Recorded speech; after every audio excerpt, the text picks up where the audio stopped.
ठाकुर? तो गुरु जी कहते हैं भागवत में, प्रियंते पितर सतल से प्रियंते देवता नीचे, तुम्हारे पूर्वज खुशी मनावेंगे, तुम्हारे देवता प्रसन्न होवेंगे। आपके अंदर जो खून है कम से कम उसका कर्जा तो चुकाना चाहिए बिटिया। रोटी मत दो, कम से कम सुनने तो आ जाओ। न अन्न की जरूरत, न धन की जरूरत, न रुपए की जरूरत, न कपड़े की जरूरत, न लत्ते की जरूरत। आ तो जाओ, कम से कम जो पितरों का ऋण आपने चुकाना है वो सुन के चुकाओगे। बाकी कोई साधन नहीं आपके पास, कितना भी सोना उड़ेल दो नई बात बनेगी, बात सुन के बनेगी। नारद ऋषि कहते हैं, धन भाग राजन, आज मैं तेरे को एक गाथा सुनाता हूं पुराणों की।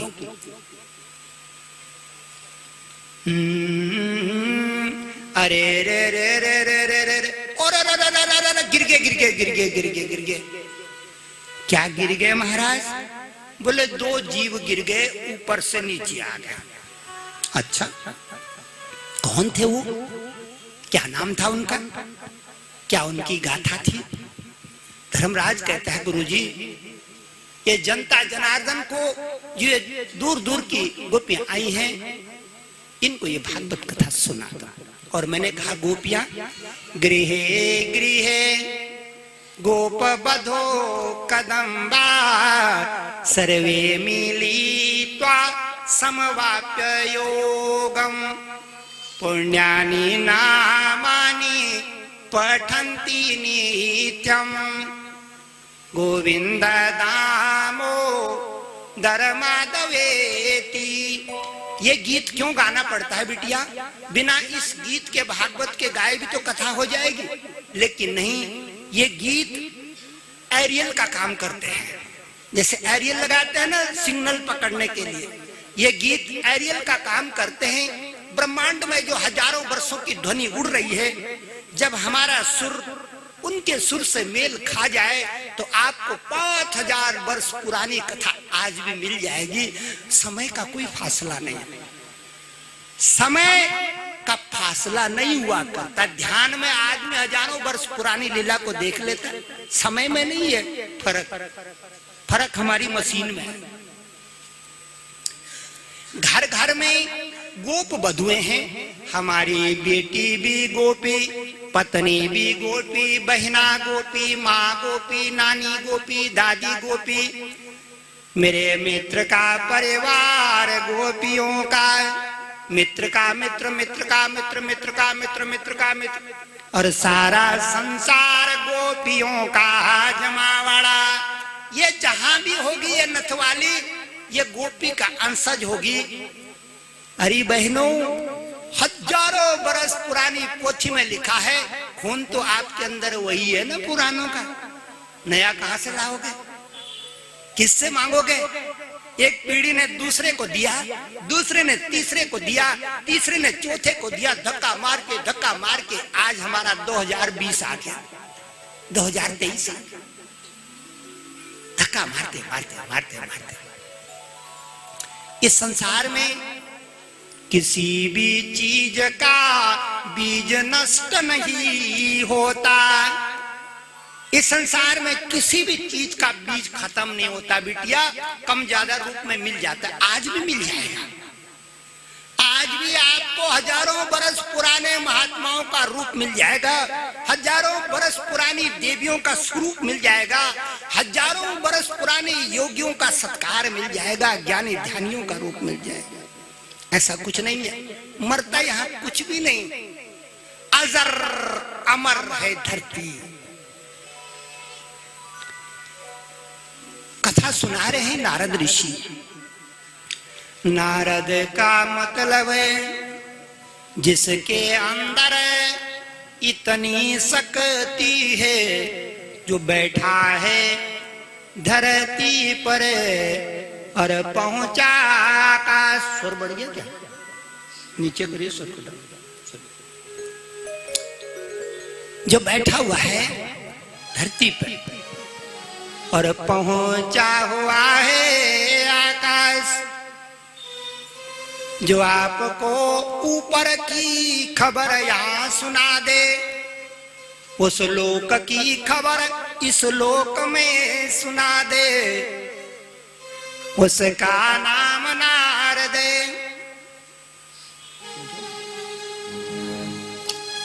उसका नाम नारद है।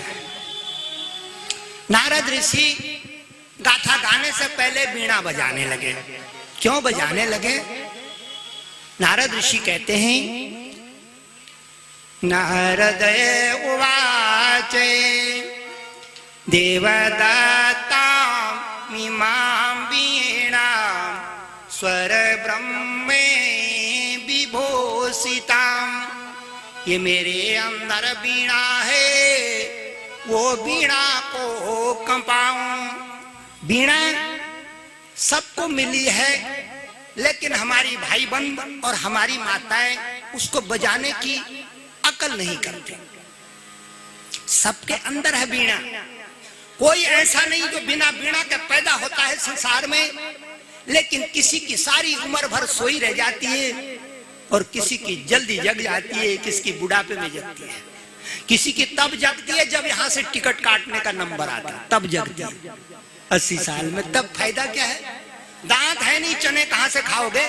दांत तो है नहीं, चने मिल भी जाएं तो खाएंगे कैसे?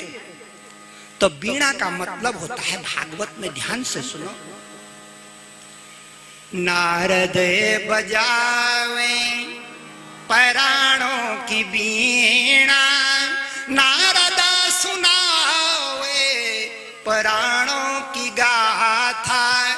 और अगर मैं अपने प्राणों को बजाने लग जाऊं आज इस मंच से, तो हमारी बहनों का प्राण भी बजने लगेगा, टन टन टन टन टन। क्यों? जुड़े हुए हम आपस में। आपस में क्या है? हम जुड़े हुए हैं। मैं जुड़ा ऊपर से संदेश मेरे को मिला, और मेरी जवान से वाणी से जुड़ी हमारी बहनें भाई, तो बर्तुल बन गया एक ऊर्जा का। तारे जुड़े हैं दोनों ओर, जिसका कोई और ना छोड़, जीवन की बीणा बजते ही उजियारा होता चहुं। जीवन की बीणा हृदय से बजती है बेटी। नारद जी बीणा बजा के कहते, गिर गया रे, गिर गया। राजा युधिष्ठिर कहता, कौन गिर गया? युधिष्ठिर उवाच। क्या कहता राजा युधिष्ठिर? युधिष्ठिर उवाच कीदृश कस्य वा शापो हरिदासा विमर्शनै, अश्रद्धेय इवा भाति हरे रे कांति नाम भवे। कैसा श्राप? किसको लगा श्राप? कौन गिरा स्वर्ग से धरती पे? इस कथा को सुनाओ गुरुजी। नारद उवाच एकदा ब्रह्मण पुत्रा विष्णु लोकम यद्रेच्छया। एक बार ब्रह्मा जी के 4 पुत्र, सनत सनंदन सनत सनकादिक सनत कुमार, 4 पुत्र। उम्र तो इनकी बड़ी 70, 80, 90, 100 साल की, लेकिन अपनी योग विद्या से बच्चा बन गए। जिसको योग विद्या आ जाती है ना, वो अपनी उम्र को थाम लेता है। भाई ना होगा तो 60 साल का, और आपको दिखाई देगा 30 साल का। होगा 60 का, 30 साल। क्यों? योग विद्या से वो अपनी उम्र को रोक देता है, उसके अंदर ऊर्जा ठीक आदि हो जाती है। पिछली बार ऋषिकेश में मैराथन हो रहा था, तो मैं भी गमछा पकड़ के मैराथन में दौड़ रहा था, मेरे पीछे डिग्री कॉलेज के बच्चे थे। अरे अंकल जी को पकड़ो, अंकल जी। इतनी लंबी जीभ निकाल रहे डिग्री कॉलेज के बच्चे। मैराथन में 16 किलोमीटर की दौड़ थी, इतनी जीभ निकाल रहे। क्यों? बीड़ी पीने वाले, सिगरेट पीने वाले, दारू पीने वाले, स्मैक पीने वाले, भांग खाने वाले, तमाम गंदगी। 2 किलोमीटर दौड़े, जीभ निकल गई बच्चों की। और कुर्ता और पजामा 4-4 हजार का, माँ बाप का 4-4 हजार का, जीभ निकाल कुकर्म। तो देखो हम अपने बच्चों को हमको कुछ सिखाना भी चाहिए।